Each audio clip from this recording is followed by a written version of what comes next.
I'm going to be awful at this. We're not going to get it today, you do realise. No, we are. I'm going to be terrible. We are. I should have a bit of water. It's all B-roll! I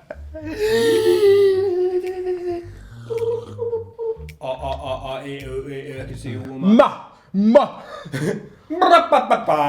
Right.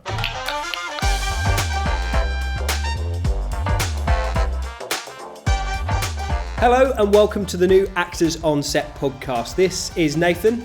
I'm Zak. And we're live from Pinewood Studios. We're not live at all because we're going to edit this down heavily. We're not sure what's going to come out of our mouths. But this is a brand new platform where we're going to get to talk to some of the industry professionals that host on our courses. Invite, hopefully, some more industry professionals that we're going to get to come and run courses with us, as well as talking to actors about some of the challenges they have. And we're going to kick things off today with some of the challenges that crew have. I'm going to talk sort of from a director's point of view and occasionally AD, and Zak from his AD point of view. And essentially, we're completely open to ideas. If you've got questions that you want to ask, topics that you want us to talk about, we'd love to hear about them. So do get involved in the comment section down below and across all of the platforms that we'll be posting this on our Instagram. This will be going on YouTube and to the website. And we'll see how we get on with TikTok as well, because lots of people have been asking us to post on TikTok. So we are going to get started on that. But today's topic is all about things that actors do on set that are irritating. And we've sat down and we've thought rather hard to do this in a way that's not completely being horrid to actors. But actually it's important that we sort of talk about things that actors do that are really irritating for the crew. Because there's things you do and you watch and you're just like, well, that's just really bizarre and irritating. And then there's other things that actors do, which we will talk about, that they do, and you think that's actually really helpful. But sometimes they go under the radar. They do go under the radar. Do, Until right at the end, you go, actually. Did you see what he did earlier? Did you see what that was class. That was wow. Yeah. But the annoying things happen and it's instant. Yeah, they do. So we're going to get into the topic now. Make sure you subscribe to the channel, like, comment down below, get involved, and let's get on it. So when we're on set, right, there's obviously lots of different things going on. Lots of different people talking, lots of different departments. Yeah. From my point of view, directing, I'm just trying to get what I want, basically, from everyone. And then from an AD's point of view, you're just trying to sort of glue it all together. Yeah, trying to be the one voice, communicating with everyone. And obviously actors they're involved in that process. Everyone thinks they're the most important person on the set, as we know. Yeah, we spoke about that a lot. I don't think that. But everyone's trying to do the best job, and obviously, as part of all those cogs turning, actors are a fundamental part of that. And we were on a shoot last week, and there's nothing worse than when an actor just fucks off. Oh, it drives me. They just disappear. Yeah. Where are they going? Where do they go? I don't know where they go, and it happens so quick, and then... Oh, he's gone. Yeah. And then you call their name, and you keep calling their name, they're not here, you ask where the scene partner, I think they just went to get some fresh air, go get fresh air. Yeah. Nope. And they don't tell anyone. It's like, right here, so I've got this camera here, camera's running on me, this one's here, and our lovely camera operator here is trying to line the shot up on me. And the AD says, right, can you sit on your marks? Okay, I'm set. First of all, how do they get out? I mean, there's lights and stands everywhere, and they just disappear. I know. I wouldn't be able to get out. I'd have to combat. You've got to really think about it. I know, and it's a nightmare. And it's when you're on set, and especially when there's really precise blocking and camera positions. When you're coming into the close-up stuff. There's a lot of intricate things that have to happen with the lights, with putting marks down to keep you in focus, framing the shot generally. Yeah, all while they need to get direction from the last one. Checks is trying to see if they need to get in. And you think as well that they're the most important. Everyone's looking at them, so everyone's looking at the actor, but yet they slip away. They slip away unnoticed, and you think, how the fuck have they done that? Yeah. But that drives me completely nuts. Magicians. They'll come back with something ridiculous like a pencil. Yeah. Oh, I just had to get my. I had to get my lip gloss. Yeah. Well, there's a makeup artist who was just about to come on. Oh. Nightmare. So don't wander off set. And I think that sort of ties in with the resetting thing we were talking about.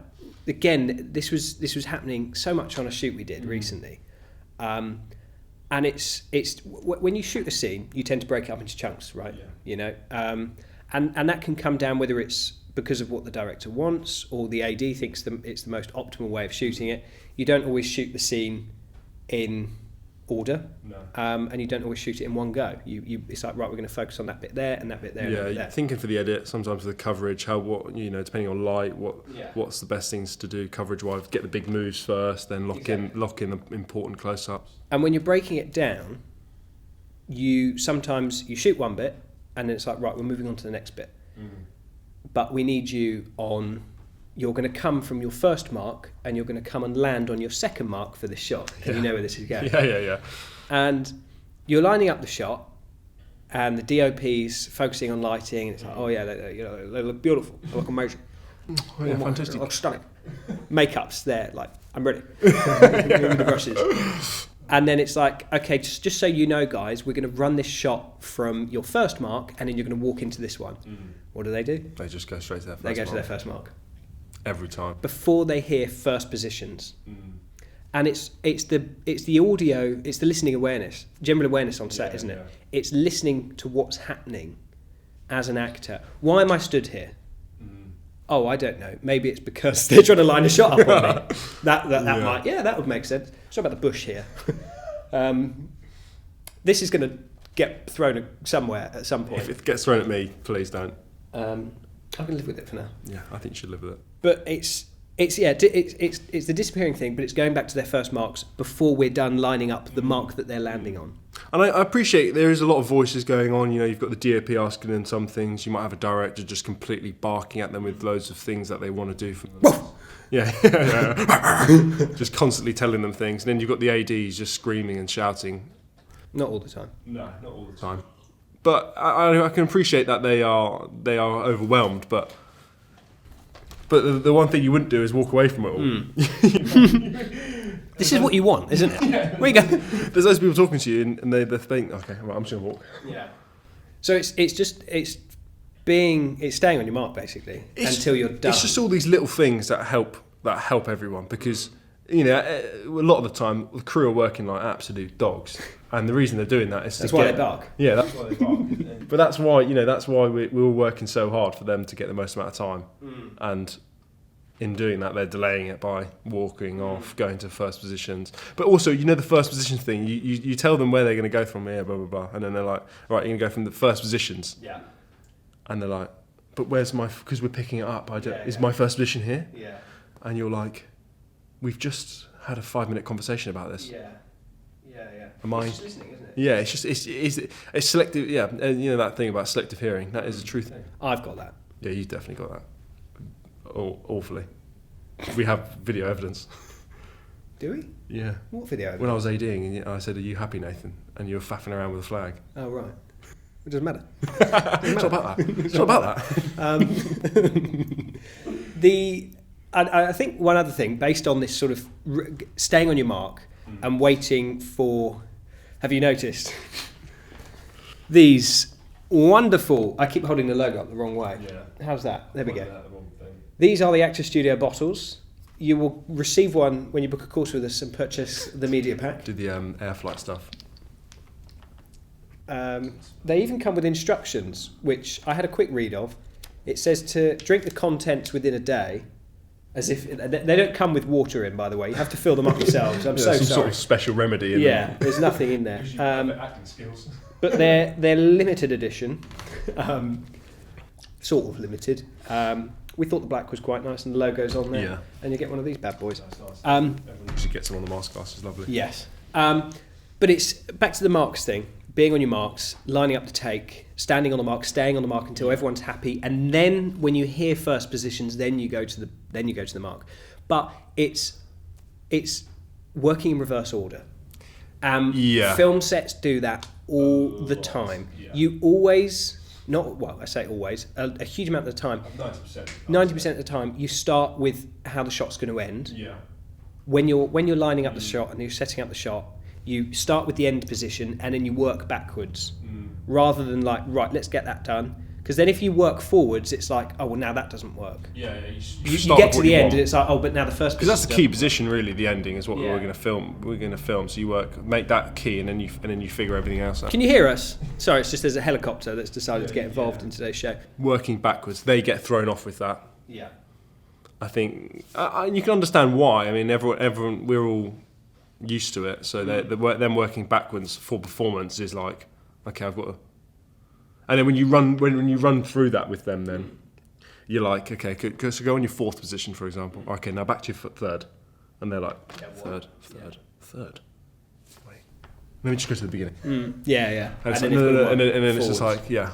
Oh. So it's getting used to that reverse order thing, and just standing still. On that, the quick run-throughs as well. Speed runs. No one can do it. I haven't seen a single person be able to do a speed run as an actual speed run. So just to clarify, if you're watching and you're thinking, what the hell's a speed run? Sometimes when we've lined up all of the shots, and if there's lots of props involved or things like that, the AD and director will be like, right, let's do a quick speed run, which requires no performance. And especially, this is the big one, if there are props that need resetting, for example, let's say you pour yourself a cup of tea in the sea. In a speed run, do not pour your props. Mime it. Because then it's like, okay. Yeah, it's a big one. We need another tea. You actually did that on big sets. Yeah. So we'll just blow up this car. Yeah. Can we just get a reset on the bomb? No way. You know that building that came down? Yeah. Can we just reset that? Thanks. If you're ever there and there's a trigger button and you're doing a speed run, don't press the trigger button. No. Only press it if the camera's rolling. Yeah. So speed runs, that's it. It's like, right, let's do a super quick run of. You can include the lines, but it's like, hello, I come over here, I pick up this prop, then I put it down, then I walk over there, then I hit my third mark, then I look out the window, then I turn around, and then we call cut. It's literally at that speed. And it is, because there's also, with that, you're probably doing marks for the AC. Yeah. So the AC, during that point, is quickly getting marks, and that's when actors get thrown off when the AC goes stop. Yeah. And they stop there, and then... Oh my God. And then they have to go, oh, where do I pick up from? Yeah. And stuff like that. It's just knowing... And that comes to knowing the lines inside out. Yeah. It's not knowing what line follows the one before. Yeah. Because they're like, well, no, I need to know the line before in order to know this line. It's also learning your orientation. Right, I'm during this scene. Like, if there's a lot of movement in the orientation of what? Orientation of the room, or where you are on those lines. Spatially. So like if you've got a big. I'm here on this line. Yeah, I'm here on that line. Okay, we've stopped here. That means I've got to pick up from mapping out where you'd be. But again, from my point of view, directing, the crew aren't really interested. They're just like, what line are you over there for? Yeah, all right, cheers. Or the line before, so they know, right, okay, I'm going to preempt but that. from a directing point of view, it's making sure that the actor knows why they're there on that line. Yeah. It needs to have meaning. It's like, okay, I'm stood over here looking out the window on this line. Not because I've been told to, and because it looked pretty, although that's a huge element. TOP will say that. But it's like, why am I looking out the window for this line? Is it because I can't bear to look at the person behind me? Is it because I'm struggling to say this to their face? Is it because I look gorgeous in this light? Why are you there on that line? And the more actors add meaning and thought behind their movement and props, the easier it becomes, because then I don't need to think, oh gosh, I'm picking up the mug on this line. They're thinking the prop is leading a thought. Yeah. It's like, right, okay, I'm interacting with this, and perhaps I'm feeling a bit sorry for myself now, so I'm going to take a drink and it's going to comfort me. Yeah. Little things. It's a big important thing, actually. I think I've heard during our masterclass, I've heard a lot of tutors say it, actually. It's like, you've got to. Not only are you saying the lines in your character, but you're doing your everyday stuff. So walking, is that how they'd walk? Is that how they'd use a pencil? Is that how they'd use cutlery? Grab a bottle, because everyone grabs a bottle differently. Everyone, all these little things, all these little mannerisms that you can bring to a character, which will also help your job in the sense of them understanding why they're doing that. And if they do it, keeping it in the same character. Yeah, you don't want to spoon feed actors. No. Because then it's like, I'm doing this because I've been told to. Yeah, and you can see that. Yeah, you can see that. Can. I'm standing here because Nathan's told and I'm going to pick up. Yeah, I've seen that. It's like the weirdest way to pick things up. It's bizarre. So, yeah. It's so easy to overthink, though, isn't it? Yeah, it is, and it's because they're so thrown off with all the all the lines and everything. Right, on this one, I just want you to pick the bottle up.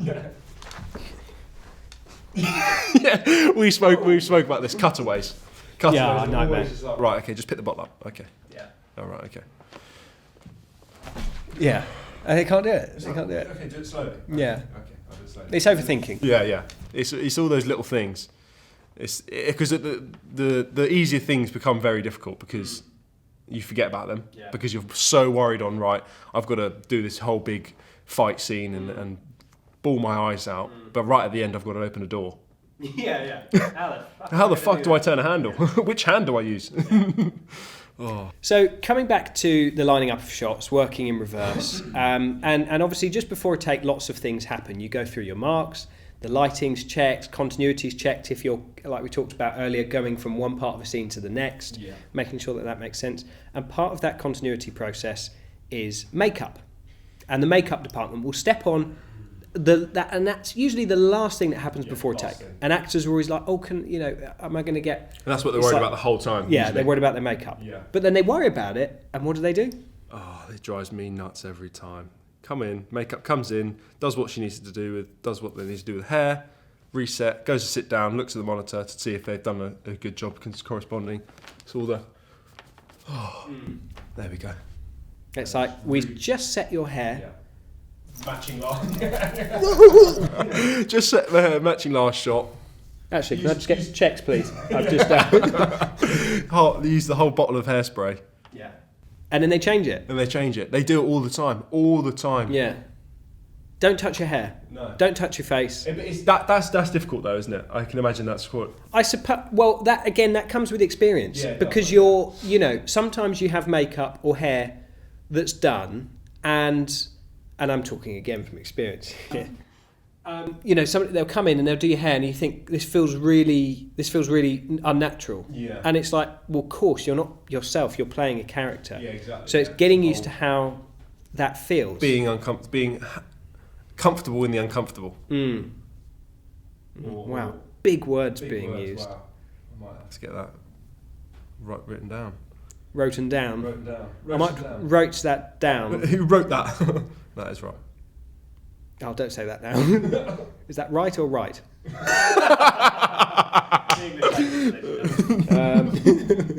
Wow. Yeah. But yeah, no, and Don't touch your hair. no, don't touch your hair, and don't. And one thing is this is the little Rubbing under the eyes. rubbing under the eyes, And all it creases the makeup as well. And it takes it. Yeah, they just constantly the corners and the eyes. But hair's the main one because it's so easy. Because I mean, it comes to the wire where we have one strand just going over the shoulder, and then you just flick it over their shoulder, and then checks have to go back in, and it's a nightmare. While we're here, so obviously we've been talking sort of about the negatives, and it's all sounding very miserable, isn't it? It sounds like actors are just a pain in the ass, and they're not. They're fantastic. We love actors. But we have to. We love them. No, we wouldn't be in the industry if they. Yeah, and there's things that actors do that are fantastic. Yeah. And you're just like, oh. And we spoke about it a little bit. It's you don't notice it until you finish the scene or something, and you think, why was that so easy? Yeah, you look around. How did we shoot that in an hour? We did that, and how many slates did we do? All these things, and that was a couple of them were one-take wonders. And it's those little things, and you sit down and you go, wow. And that's the thing. I'd want to work with you again. That's the whole... The employability skills. The employability. That's the whole thing, is you work with a crew and they'll go, right, wow. They were superb. And, obviously it's almost like the reverse of everything we've said, being not wandering off, having your ears open to hearing... okay, DOP, if you see the DOP maybe looking directly at your eyes, tweaking one light, maybe it's a good point to just keep that eyes locked with where you're going to be. That's a massive help. Because the littlest of changes changes the whole lighting scene. I'd say the biggest one for me that actors do that I love, and especially when I'm giving notes, and I'm thinking, because I've AD'd and obviously I direct as well, so I can never get out of the habit of thinking logistically as well as creatively. That's just the way it works. And when I'm giving notes to actors, sometimes I might be offset, I might be off over there somewhere, and I'm sort of relaying notes through to the set because I don't want to get in the way of what everyone's doing. And the actor comes and sort of, they don't always walk off, but they'll listen and lean. But actors that can stay, so I'm looking at you now and I'm hearing notes and I'm going, yep, or I look down the camera and talk to the director and go, and do you want me to look over that way? And I'll be like, yeah, brilliant. And we're talking through the lens. And that is I find so helpful because I can see what they're going to look like in the shot. They've not left the shot and we're communicating in that moment. That helps both parties, as me being from an AD point of view, that I don't have to relay you're I didn't have to tell me, which is wasting my time. Thanks. You can have that, but you can have that direct communication, which is number one going to be better for them because you telling me, like Chinese whispers, you telling me, then me telling them is going to... Hi, can you tell him to stand up? Yeah. If he wants you to sit. I'm already sat. Okay. So you are, yeah. But it takes away a little bit. So you can be doing that while I'm sourcing logistics out, which is what's supposed to happen, and that is a big so element. It's being able to keep your eye line and listen to eyeline. That's a big thing. Eyeline. And we always tell them little tips and tricks. If it gets really uncomfortable, you can look at the eyebrows. Look at the eyebrows. That's a big one. That's a brilliant one. Shout out to Torin if you watch this. That came from Torin. I stole it from you. I stole it from Taz, who stole it from Torin. And then I stole it from Nathan, who stole it from Taz, who stole it from Torin. But it is perfect because they've got to keep eyeline because that's where they're going to be looking at the key areas, obviously. And it's difficult when they're not. They're just doing the whole... I know, it's, they're wrapped up in you're looking around like, my goodness, look at these stands. Look at, there's like 60 people in one room. Of course, but, it's those little things that make a massive impact. Right, let's take a quick breather and we'll be back in a few minutes to continue.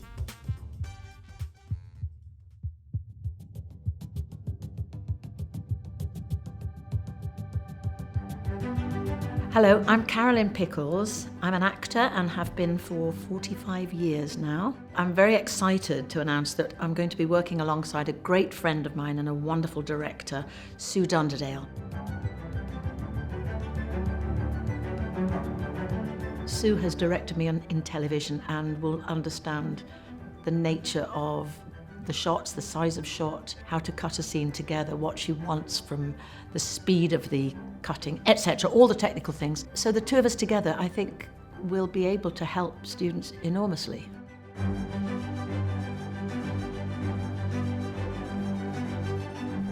This 5-day course is really for those actors who perhaps have been through drama school, but like so many, failed to really get enough experience to allow them to transition from stage through to screen, and who arrive possibly at their first job terrified. I remember I did. When we watch good acting, I think we're aware that this character has never said those words before.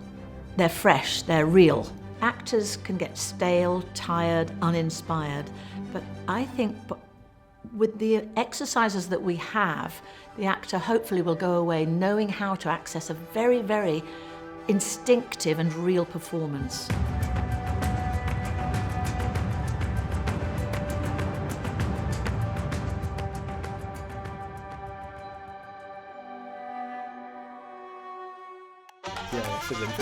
Fiddling. Welcome back. Woo! That was a really good wee. The producers have had a chat with us and said, try and get some positivity in there. So we've gone away and we've, over a wee, had a little chat about some of the things which we sort of started to touch on, the things that actors do on set that are really helpful. Yeah. Again, I'm going to come up from the director's point of view, AD's point of view. And one thing I always talk to actors about, especially those who are coming from theatre to screen, or sort of just getting started in screen work, is understanding how a scene's going to cut. And again, this comes back to what we were talking about earlier, which is breaking the scene up into chunks, which is usually in a way for the scene to be cut. Yeah. So you can shoot traditionally, where you shoot the master shot, and then close-ups and mid-shots and whatever, and you run the whole scene every single time. But it's fine, and you can do that, but it's not always useful for the editor because you're shooting stuff that's not going to be used. Yeah. It's not useful for time saving because it's like, well, we're wasting 2 minutes recording on a shot that's not going to be used for this moment because the actor's not in shot, or you know, they're not on those marks for this shot, and things like that. So I certainly, from my way of directing, I like to break scenes up into chunks and into unit. What's funny? It's just you do cut the edit, and you do. Yeah. Well, I'm an editor's. No, yeah, it's dream. good. It's good. It is really nightmare. good because then you don't run things the whole way, and that can be difficult. That can be difficult for them. You know, running. Okay, we're going to do this shot just for that moment, so you need to be.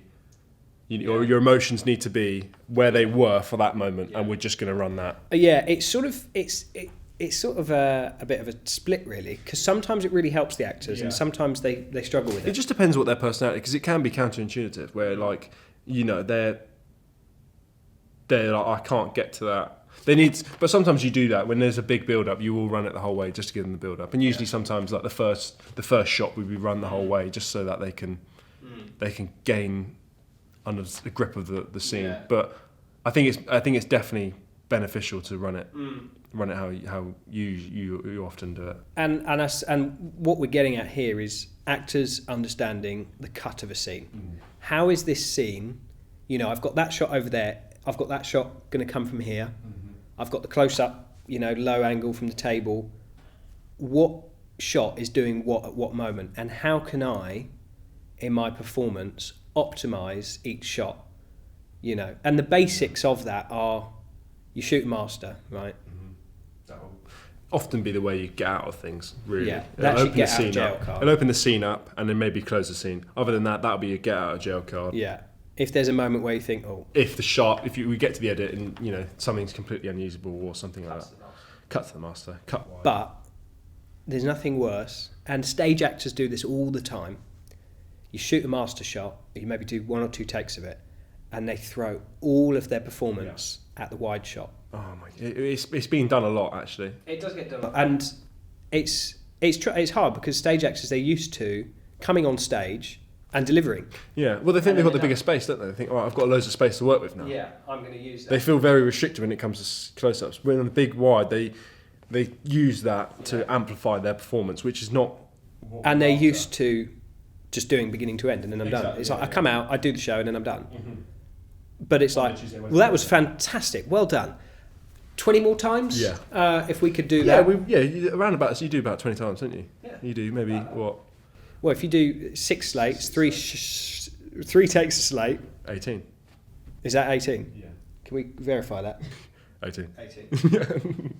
It is 18. Yeah. So it's a lot of 18 times to do the scene. Imagine if you do it all the way through as well. And that's where, if you break it up into chunks, you're not doing the whole scene 18 times. No. You're just doing bits 3 times. Yeah.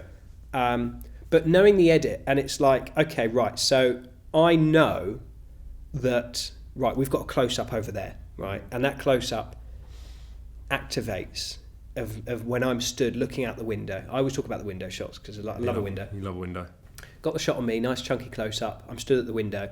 This is my moment to shine.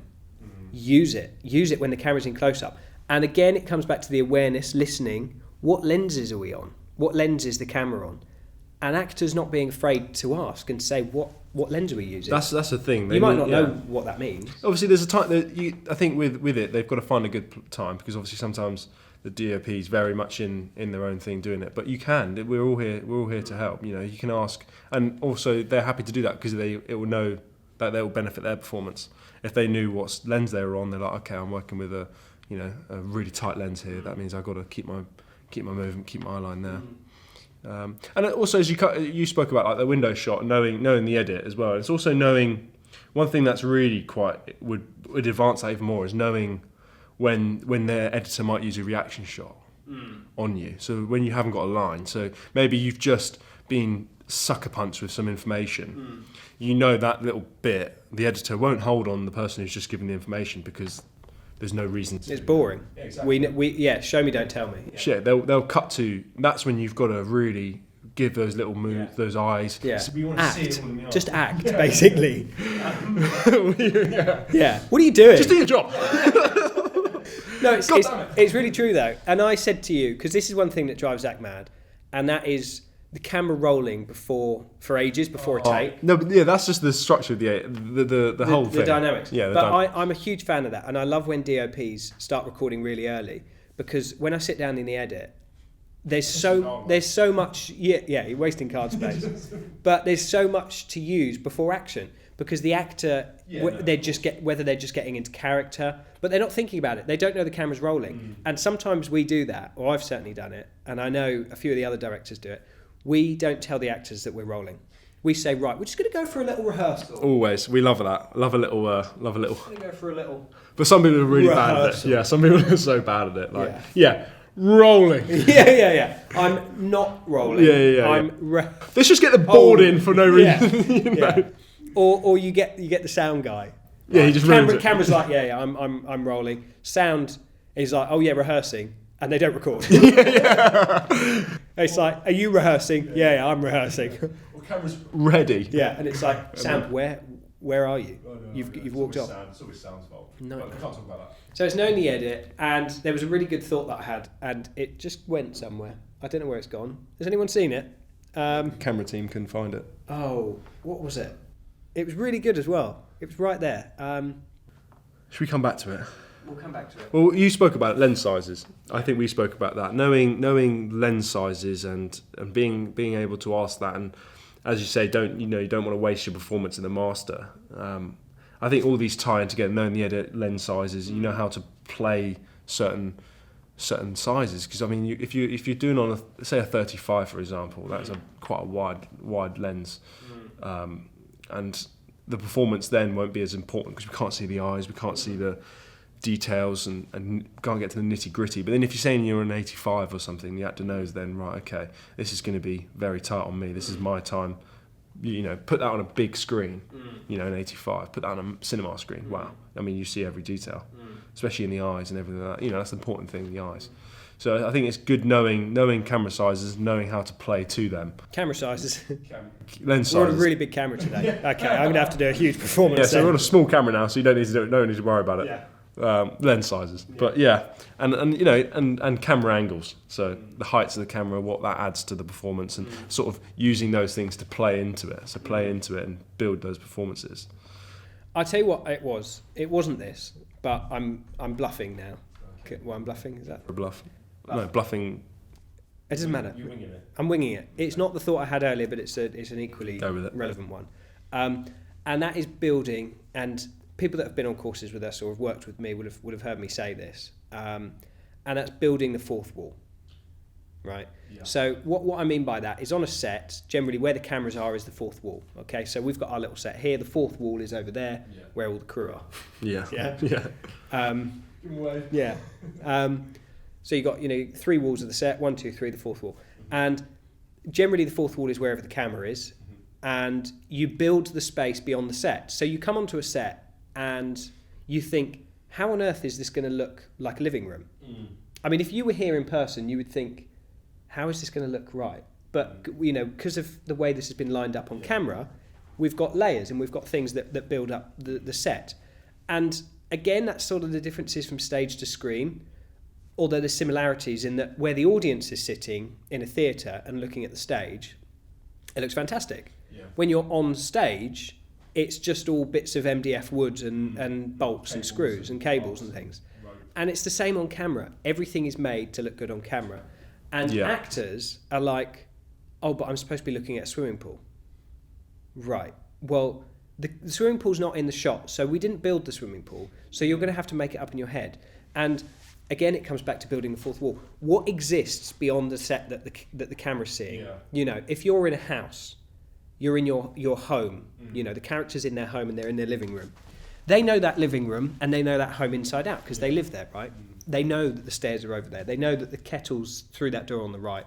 They know that the downstairs toilet's over there and with the tap that always leaks. They know all these things. Yeah. So when you get on set, got a build-up of liquid there. I might have to have another sip from my actor studio. I might have to as well. It's building the entire space around the character, and when you get on set, it's like, right, where am I? But finding comfort in the space, it's like, right, this plant's here. Okay, I might just adjust that, and you can come on and do that. You can, especially if it's relevant to the character. You know, if you're in a public space, you're not going to start rearranging the public space. No. You know, you're sat on the tube or whatever. You're not going to start rearranging the set of the tube. But if the character's in their home, it's their home. So in character, how would you place? Yeah, you know, they might say that I might have a magazine next to me. I might have a book. Yeah. I might be reading a book. My character would be reading a book. And I think that's really quite interesting because there's two ways. You can either go to a pre-built. Sorry about that, guys. Right. Sorry. You're right.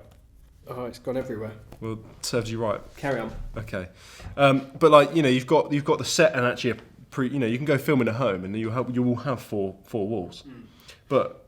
And that's almost like a privilege almost because you think, all right, I'm in a house, I'm in a fully built, and it's not going to move around so much. But when you're on a set, walls get taken out, this gets moved, the whole camera team needs to go this way, so the wall can go out, the sofa can go out, and you could be once sitting in a fully furnished house, but then the next minute you're sat on an apple box. Yeah, you're on an apple box speaking to a pole. Yeah. Yeah, literally. Yeah. All the lights, lamps are gone, everything's gone. You are literally squatting in a. And you still have to recreate the performance and build the space. Build the space. Well, it might be 3 walls then. Yeah. You still have to do that, and that's an interesting, and that's a good thing to learn. As you say, build that 4th wall, build that, be comfortable in set, and obviously liaise with art department. Maybe you think, okay, and where you've come from. Yeah, and where you're going to be. That we speak about that a lot. Yeah, always. Is what the scene that you're doing is a part of the whole thing. Life continues. This is when you say life continues after this, and you've got to be able to where have I come from? That's going to change. If I've just come from a betting shop and won $6,000, I'm going to come into this scene very happy. But if I build that I've come from a breakup or something like that, you're going to be building different. And these are all dynamics that will shift the performance in that. And then where you're going to go on to after that, what scene are you going to do? And that's it. That's another thing that pro actors do, and I love it, and I love working with them, is directing a scene, and I don't say cut at the end. I leave them hanging. What are you going to do? Where are you going to go? Life doesn't just stop. Zach and I, we're going to do this podcast. Cameras will cut. What do you think? We just wait to get turned on again. Camera's back on. Yeah, our batteries run out. Yeah.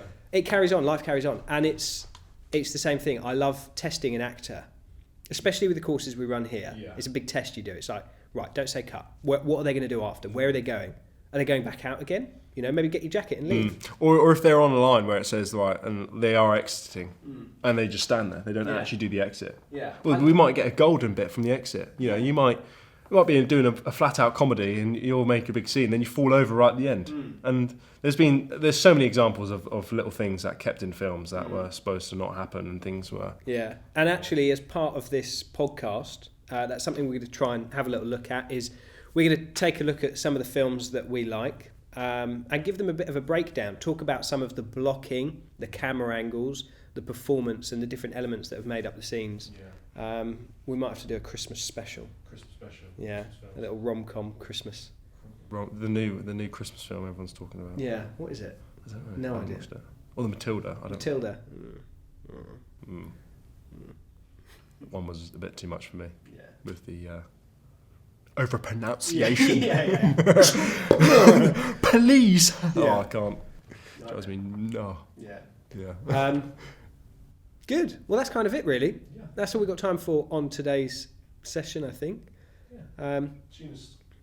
Probably do one next week. Yeah, we're going to be back. I mean, we've got some ideas of topics that we want to talk about. And like I said earlier, if there's a topic you'd like to hear us talk about, we will do our best to talk about it. Or anyone you want us to get on.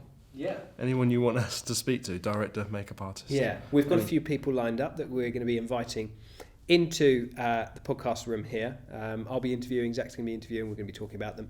We're going to try and get Tim Kent, who founded the company, on. He's just finished the post on his feature film Sparrow's Call. We're going to be talking to him about that. Zach and I went down to the studio the other day to have a listen to the sound mix that they were doing here at Pinewood, and it's very exciting. Yeah, that was a special. It was brilliant. That was amazing. Yeah. And in a full-size cinema, you're like, oh, it sounds great. Yeah. Oh, wow. Yeah. Yeah, so that'd be really good. Yeah. But yeah, put stuff in the comments. Me and Nathan will try our best to look at them. As Nathan says, we're going to try go to TikTok and try and move forward on getting a TikTok account going. Yeah. But yeah, thank you for listening. Thanks very much for watching, listening, everything you're doing. Like, comment, subscribe, and of course, for more information on our courses, head to actorstudio.co.uk. And if you want to get hold of us, we're always on the email. Helen in the office is at info@actorstudio.co.uk, or you can start a live chat with us over on the website. We hope to see you starting on a course with us soon. If you haven't been here to Pinewood already, our exciting lineup of courses for 2023, both at Pinewood and back in central London at Regent's University, are all now available to book, with a few still hanging Black Friday offers. There's only a couple left on the website that you can still bag this week, so don't miss out on those. See you later.